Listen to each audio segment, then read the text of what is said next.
Welcome to Exploring Cybersecurity, the podcast where we deep dive into all aspects of cybersecurity news and trends.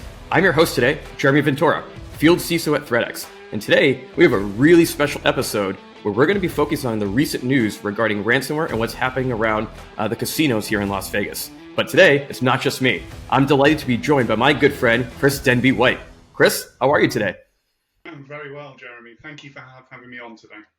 Awesome. Thank you for joining us. And Chris is actually joining us all the way from the UK. So really appreciate you joining me here with the time zone difference as well. Not a problem at all. Always a pleasure. Awesome.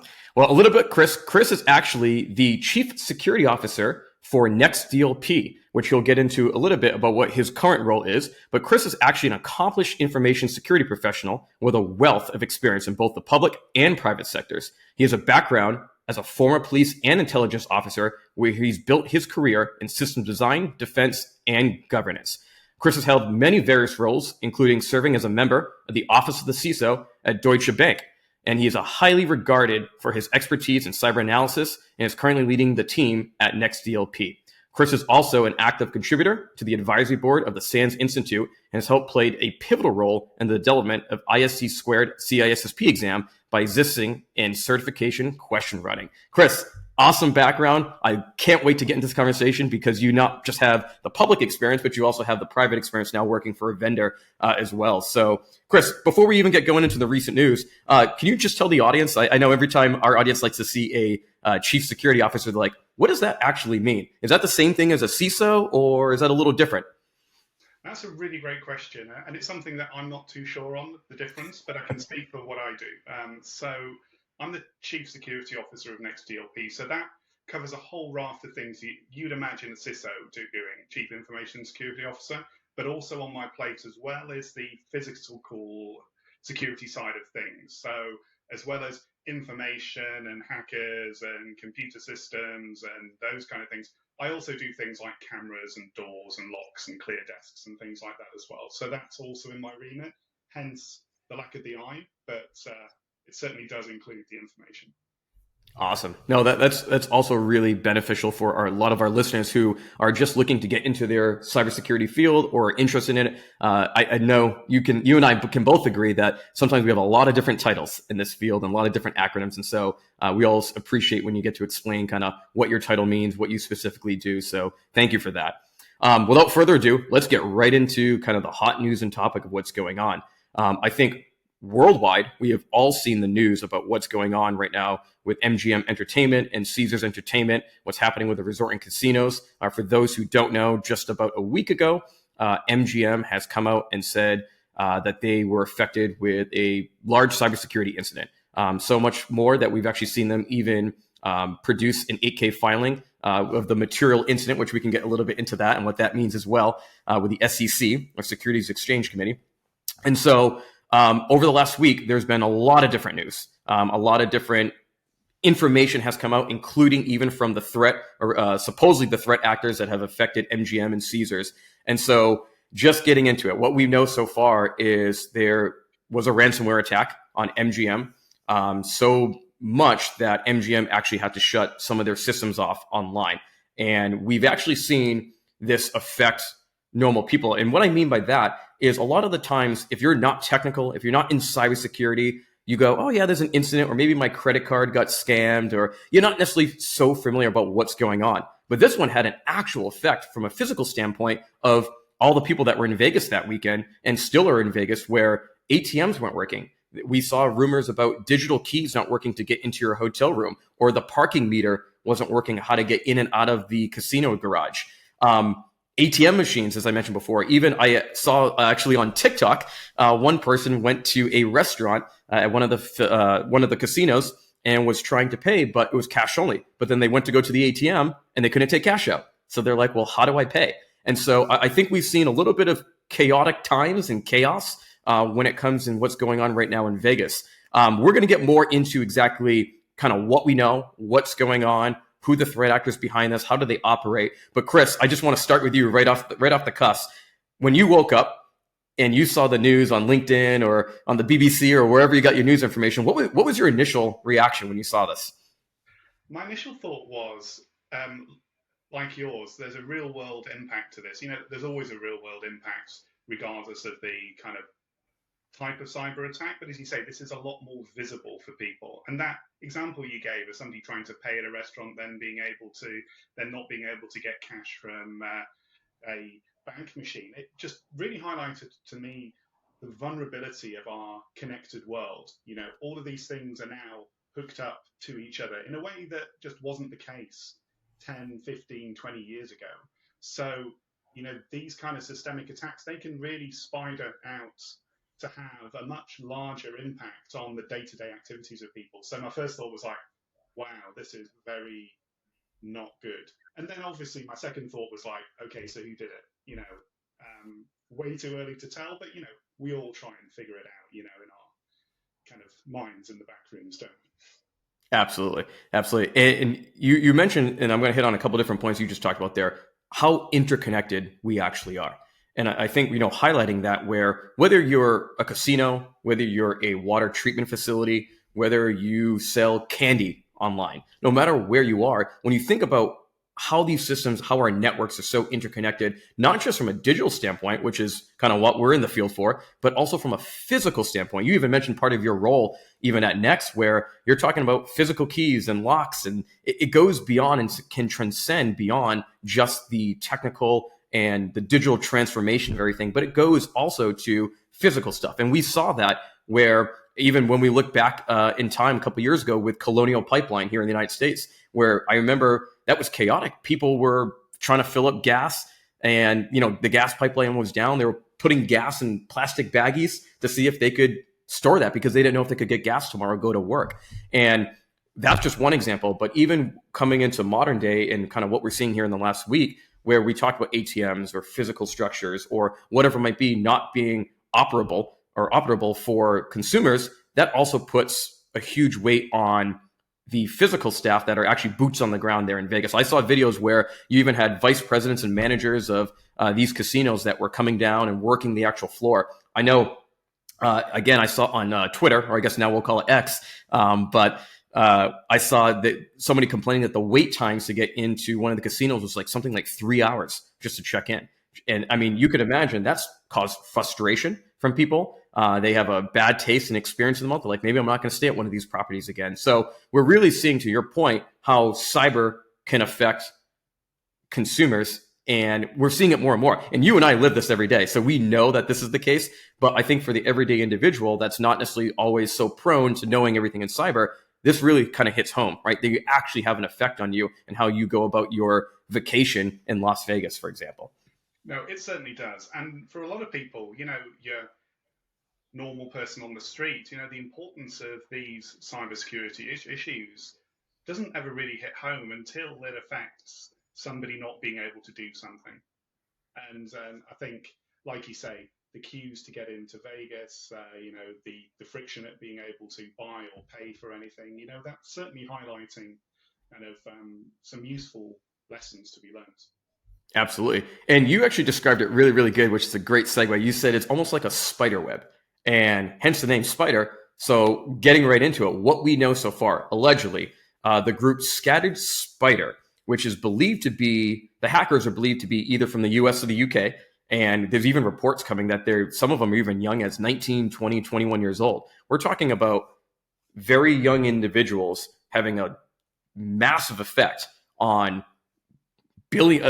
I think MGM, I think I saw, was a $33 billion organization.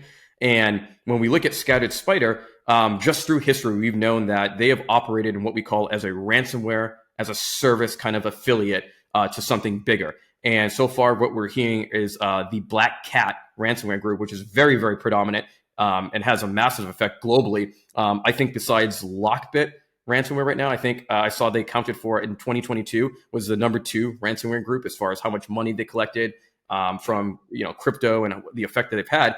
And the way these ransomware as a service groups work, it's really a business when you think about this. It's all about, for the most part, financial gain, damaging the brand's reputation. But at the same time, they operate in a fact where, for example, if I'm one affiliate, I might say, I'm going to do the attack vector. For example, I might go phish a couple different corporate employees. But once I'm in, Chris and his affiliate group might come in there and actually deploy the malware or deploy the ransomware. And then we may have another affiliate who's actually doing the negotiation. What's happening is I specialize in one part, Chris specializes in his group in another part, and our third friend specializes in another part. What happens? We're all successful. We all make commission off each other or make commission off the total amount that we can collect. And so what does that mean for ransomware groups? Speed and velocity. I can attack organizations faster. I can focus on what I'm really good at, and I can outsource part of this entire operation to experts and expertise who have built, for example, different types of malware or who are really good at negotiation. So, Chris, anything a little bit more? I know definitely in the last 2 to 3 years, this ransomware as a service concept and how hackers work has really become kind of at the forefront of how they're operating and how they're attacking organizations. But what are you hearing and what are you seeing as far as ransomware as a service, kind of the impact on organizations, but also a little bit tied to MGM? Yeah, I think, like you mentioned, ransomware as a service, it's a natural evolution. People that aren't ransomware gangs, kind of we normal business people are starting to move to managed service models, and everything's pushed up into the cloud as SaaS. And we've seen the criminal gangs do the same thing. It's for all the reasons that you've mentioned, it works really well for them as a criminal enterprise, but it also doesn't half muddy the waters of being able to figure out who has done these attacks. Everybody, like I mentioned before, my first question was like, so who is this? Is this a nation state trying to destabilize financial things?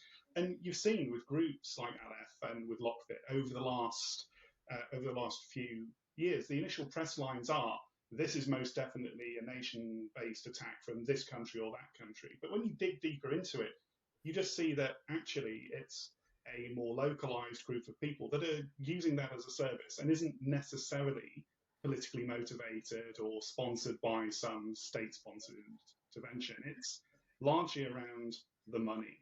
And I think something that I comment on, and something that is actually really quite interesting about Las Vegas as an industry, especially the hotels and the casinos, is they seem to me to be the perfect storm of a target. Firstly, they're a cash-rich business. Loads of money goes through the casinos all of the time. They have a minimum tolerance to being down. As we've seen, the news over the last week has been like spouting various different figures of how much MGM are losing per day because of this attack. But also the personal and financial information. You imagine the footfall and the throughput of different people through Las Vegas casinos and hotels, and the number of amounts of financial information, personally identifiable information that passes through their systems must be astronomical. So, I'm not surprised that a criminal group would go after them because they're just such an attractive target. Totally agree. And I actually saw an article this morning when I woke up. It was from an analyst. So is it true or not? Who knows? But they said something on average that somewhere between, on estimate, I think it was like 4.2 to potentially $8.1 million a day they're losing on this cyber incident. And I think what's really important for just the audience listening to this is, even though the ransomware group probably, in most cases, right, not necessarily talking about MGM, are going to ask for the ransom, right? They're going to ask for some type of monetary value. It might be 30 million, it might be 300 million, whatever it might be. After they're asking for that, though, the amount of money it takes an organization to actually rebuild or to rebuild databases or to train employees, we got to buy new tooling. We have to do cyber insurance. We have to pay off lawyers and third-party consultants that are coming in right now, kind of like parachuters and trying to look through their network and figure out what's going on. When we think about the amount of money it costs organizations when they actually get hit with a cyber incident or a breach, specifically ransomware, it transcends way beyond the money that they were either asked for by the criminal or actually paid or didn't pay. And I think that's where I saw the analyst report was like, 4 to 8 million. And I'm like, that's it? I actually think it potentially could be way higher, especially at the end of this thing. We know it's going to be just from history and time. And absolutely. I think there's a common conception there that, you get hit with ransomware, the kind ransomware group gives you the bill, you pay it, and then, the next day is just business as usual, no effort required. And, that's kind of the message these ransomware gangs want to propagate as well. When you look at kind of the Lockbit customer service is excellent. It's like, we'll help. It's almost consultative. It's quite quite horrible in that sense. It's like, we'll help you back into production. No mention of the fact it's them that took you out of production in the first place. But but you're absolutely right. And there's the paranoia as well. Based on the initial vector of compromise, whether it be business email compromise or some kind of social engineering that compromises an identity, there's that paranoia that needs to be overcome. There's the initial remediation, but there's going to be a massive degree of threat hunting to determine, is there a residual presence or not? Because do we trust the international criminal gang to say that, they've left everything the way they found it? Certainly not. Right. And I think we even saw there was a commentary post that allegedly has come from the threat actor in this, that kind of laid out everything that they did. And we won't get too much into it just because there's so much more that's going to come out after this podcast gets released. But they're even saying, having super admin privileges to Okta, to other technologies in there, that they still have access. To your point, just even if an organization pays the ransom, hey, Chris, give me $100 million. Okay, you know what? Operation, I need to get back to, my normal life here for my consumers and customers. You pay me the $100 million. That's no guarantee that I still have a backdoor in your system, or there's another way I know how to get into your system a year later. So to your point, and we've seen a lot of different forms of legislation or different advisory groups, from the FBI to here in the United States to CISA, saying, don't pay the ransom, don't pay the ransom. We just saw, allegedly, again, I'm using the word allegedly carefully here, we just saw earlier this week after MGM, Caesars Entertainment, saying that they were asked for $30 million and they paid $15 million. So even though we're seeing regulatory and large industries, governmental industries saying don't pay the ransom, we're still seeing organizations pay the ransom. Chris, why do you think that is? Well, it's easy for a large body like CISA or the FBI to say don't pay the ransom. And you can understand why they say it, because, you don't want money funneling into organized criminal groups to further fund their enterprise. And in a logical sense, that makes a lot of sense for a law enforcement agency. But for a business who potentially doesn't pay the ransom, and the alternative is they go out of business because they can no longer operate, because their maximum tolerable downtime has been exceeded in getting back up, or they haven't got sufficient backups and stuff. It's a business choice that businesses need to make around what is kind of a tolerable amount of downtime and a tolerable avenue of response. Something interesting, actually, from the filing, the Caesars filing, is that I really liked the Caesars filing. I think it was really well written. And the thing they mentioned around, because there's always these days, there's a certain level of data exfiltration that comes with ransomware as well. It's not just you can't have access to your data. The criminal gang says, hey, we've got your data as well. And they were saying, we paid the ransom and we've received assurances from the gang that they will erase that data their side. And they caveat that with, as much as we can be sure that they will. And I think that's a key point. And I think it's really noticeable. It shows a level of maturity to me that Caesars actually highlight that in their filing. And, that for me as an information security person, reading these filings for things like threat intelligence and understanding the market certainly helps me kind of defend ourselves as well, and shows a really mature approach in my mind.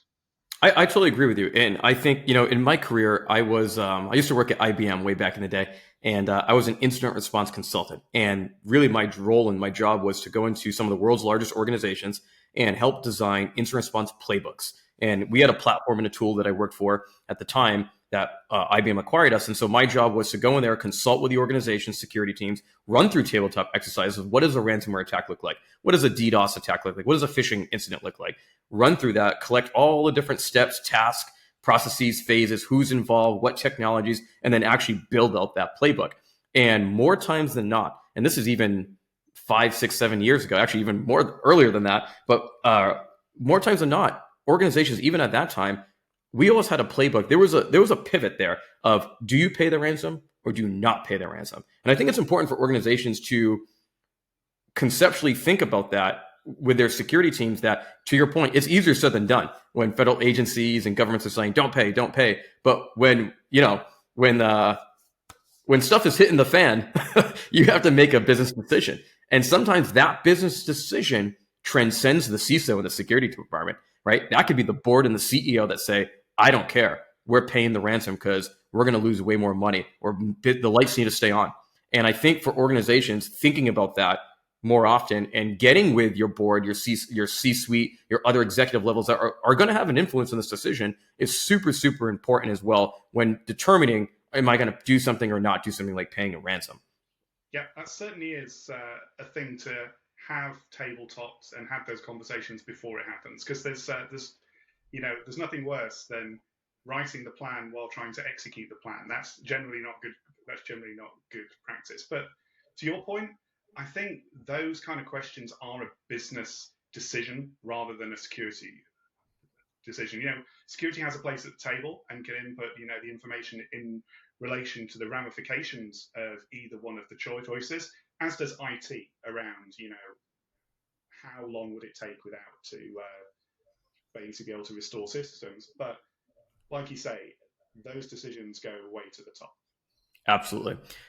So I know Chris and I just talked a lot about the MGM and Caesars incident, and right, there's only so much we can talk about and allegedly talk about just because we've seen a lot of news. There's been some confusion already in the industry of who's actually attacking who and what's going on.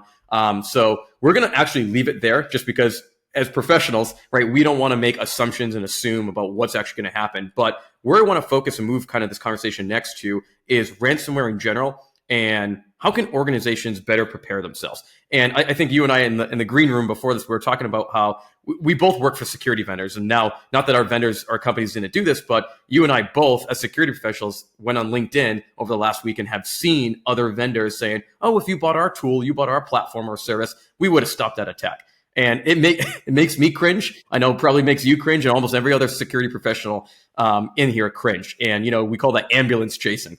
And without doing that, though, I want to talk about how can organizations actually better prepare themselves. As we know, whether you have $100 million, $1 billion to spend on cybersecurity a year, or even $100,000 a year, every organization is a prime target, especially when we think about things like ransomware, right? Depending on the data you have, the information. To your point earlier, Chris, who is motivated? What is the motivation behind the hackers? Is it nation state? Is it financial? Is it brand reputation? Is it just disruption on a service? And when we think about that, Chris, you've got great experience working from banking all the way to, police work, all the way to working in a vendor. So you've seen a big, wide spectrum of how organizations can build proper security procedures or mitigation plans. Where do you start for an organization, for a new CISO that just got hired today? What are the top maybe recommendations you have for that individual, he or she, when it comes out to building and how you can prepare? You're seeing this news and you might be a small little organization and you'd be like, man, I don't know. We operate a casino or a financial institution, or we're a veterinarian hospital, whatever it might be. Where do I start? What are your best practices and recommendations? It's another tough question then, Jeremy. Just, I like to give the tough questions early in the morning. I know they're open-ended questions too. No, that's fair enough. I think, what I like to think, and this is like blatantly stolen from the SANS Institute, is that I think regardless of your size, if you operate on a model of understanding in your environment what normal looks like, and then from that standpoint, identifying the evil or identifying the abnormal is a whole lot easier. So addressing those things, so for me as a new CISO coming into any company, some of my first questions are, okay, firstly, what do we do? Okay, and what are the different business processes that exist? What do they look like? What logging and monitoring strategies do we have to identify things that are abnormal? And I think if you start from that standpoint, you set yourself in really good stead. If you look at something like the SolarWinds attack, how that original supply chain thing was identified, it was outside of the kind of specific output of the attack, which we all know about. It was, from what I understand, the second multi-factor device being added to a corporate system that was something that was weird. That isn't something that ordinarily happened. And it was just simply that deviation from normal led to the investigation to determine that actually there was something very wrong happening here. So I think as a starting point, you can't go too wrong with that. I think that is awesome. I actually use that kind of when I talk about talk tracks as well. And actually, the first time I heard that was actually it was here in the United States, and it was a professor. He was a teacher for the United States Army for the SEAL teams and the CIA operatives, and he used an acronym. So I won't take credit for it. I'll give him the credit. He used an acronym called BAD, BAD. and the B standing for baselining and understanding what is normal. What is your traffic? Exactly what you're talking about. The A, abnormalities, right? What is abnormal? Are things spiking, or is someone trying to access our application or system way too often or at the wrong time of the day or night, whatever it might be? And then the D is deciding. So once you baseline, you know what normal is, you see the abnormal activity now, you now have to make a decision.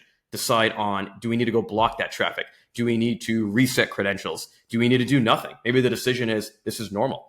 And so I think it's actually, I love how what you just said and kind of what I've always kind of embodied as well as this BAD acronym. It's really about, to your point, starting with a baseline of what you have.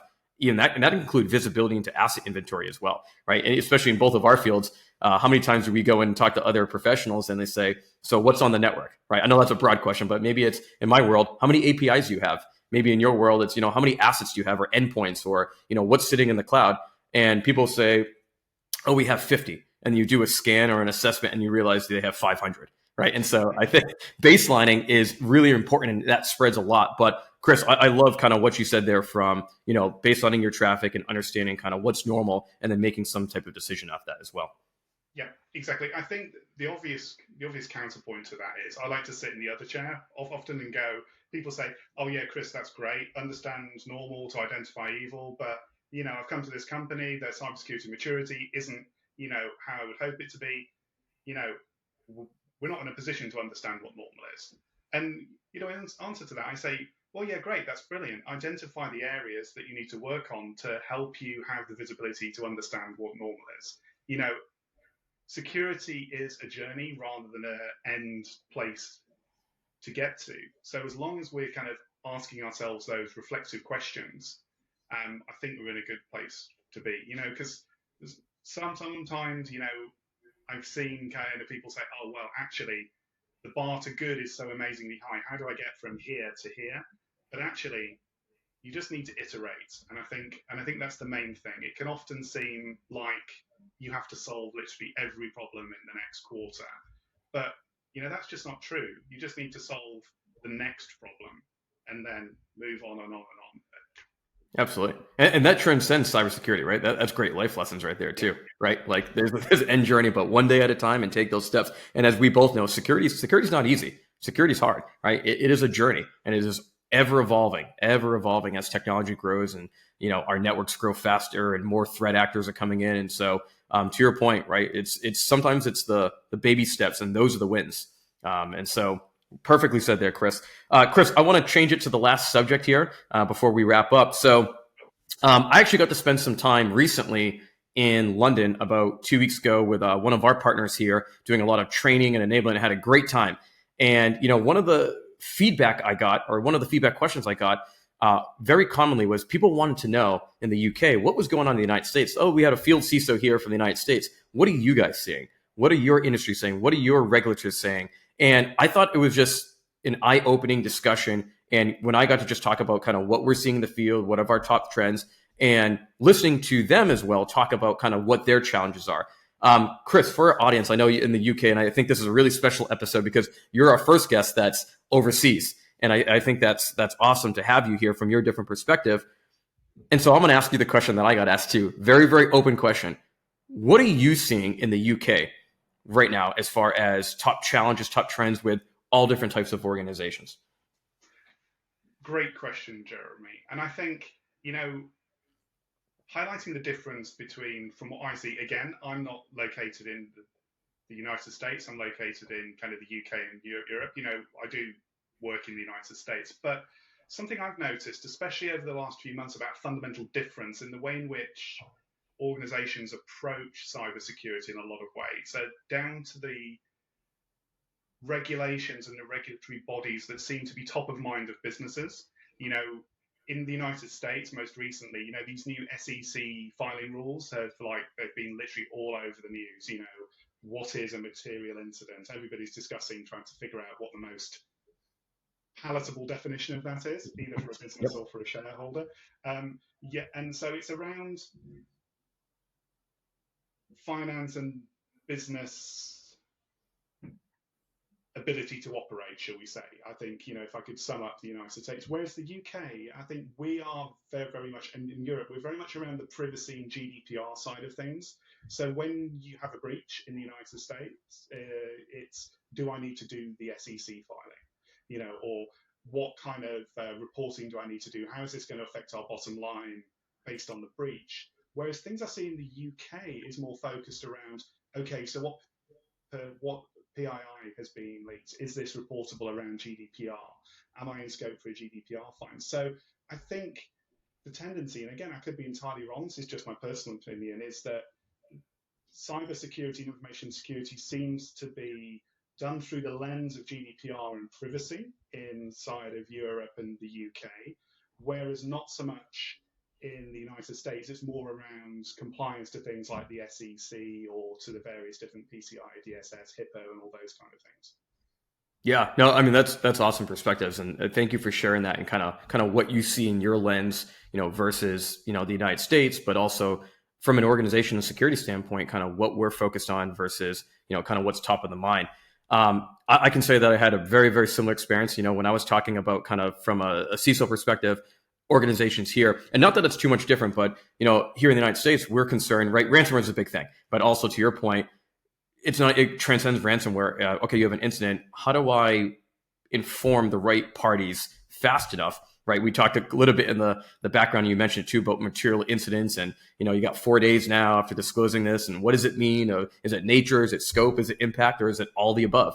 And actually, kind of tying back to MGM and Caesars, right? We both saw them file 8K filing reportings and saying, yes, we have a material incident. And so it's actually, I'll use the word cool, right? And kind of making a little light in a cybersecurity incident in chaotic times. It's cool to see that we did have this regulation, and it still really hasn't gone too much in effect. I think it's end of the year. But seeing these two organizations go through this right now and take actually proper steps when it comes to showing how other organizations, this is how it's done, right? We're going through a cybersecurity incident. This is how we're going to disclose of it. This is what we're going to do. We're going to play nice with the SEC because we are public companies. And so you're kind of seeing there's them actually paving a path a little bit for other organizations here in the States that are going to go through this, not potentially, that will have to go through this again from a public standpoint. So I think it's actually like shining a little bit of light in goodness. I know cybersecurity, right? It's always sometimes bad news, right? It's breaches and incidents and crypto and everything. But this is actually, when you think bigger and you think beyond it, and you even mentioned you loved reading the filing in there from Caesars and kind of how they purposely put wording in there. I think that's interesting. There's some positives here that we're seeing about that can really, if you're a CISO of another public company or a security leader, even a private company, you can actually kind of read these things, look at it and see what are they going through, how are they communicating to the public and all the regulatory bodies as well. So I love that perspective you said. Yeah, absolutely. And certainly between now and the end of the year, that's what companies will be doing. They'll be paying close attention to these filings, looking at the different ways in which people are formulating these findings and then tracking the results, either that based on share price or press coverage and things, because yes, the SEC say, hey, you need to do a filing. It needs to be in relation to a material incident, but still quite woolly is, as we've said, what is a material incident, but also what level of granular detail is required inside these filings. The MGM and the Caesars filing are markedly different in their level of detail. I'm not saying one is wrong and one is right. I think as we move on and we determine, the results, whether the SEC accept and like these filings, whether the market does, whether the press do in relation to them. And that's something I see, every company is now watching everyone else to see what they'll do and to kind of distill down through the chaos as to some degree of best practice around fulfilling these requirements. And Absolutely. that's interesting times, as you say.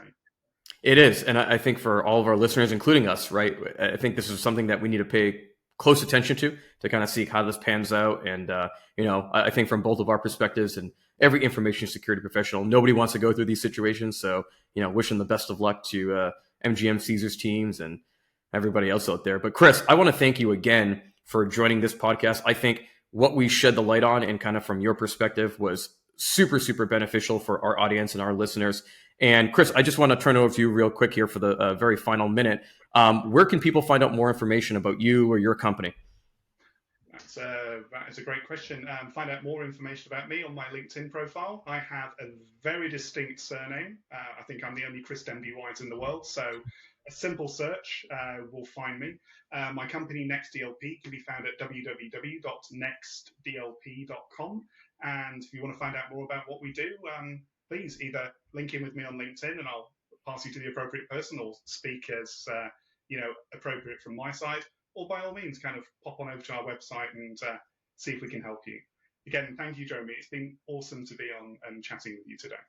Absolutely. It's always a pleasure, Chris, and I hope I get to see you soon. I know we got to see each other at RSA, so next time in London or next time you're here in the States, let me know and we'll grab a pint for good old times. Certainly will.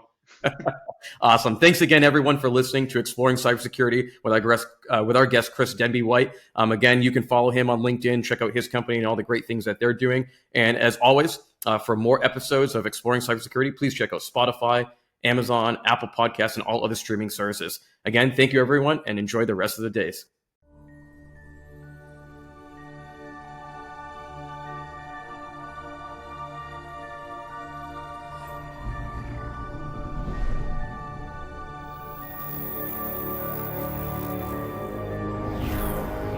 Yeah.